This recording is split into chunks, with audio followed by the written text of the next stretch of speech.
Good afternoon, Sean. A Manchester woman allegedly stabbed her son in the back during an argument over his pet birds.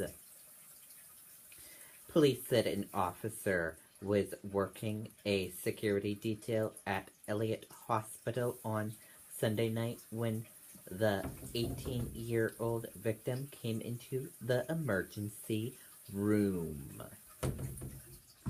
The son told police that his mother, Bernadette Alvarez, 40, woke him up around 8:30 a.m.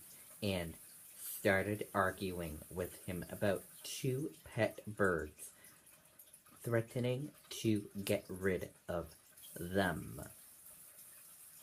The son got out of bed and went into the kitchen where Alvarez stabbed him in the back with a knife, according to authorities.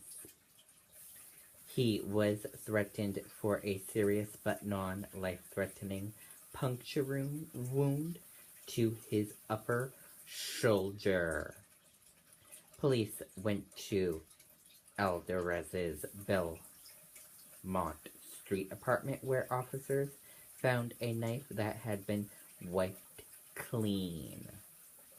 She was charged with first-degree assault and falsifying physical evidence. Reporting live here outside the Manchester Police Department, I'm Riley King for WMUR News 9. Sean, back over to you.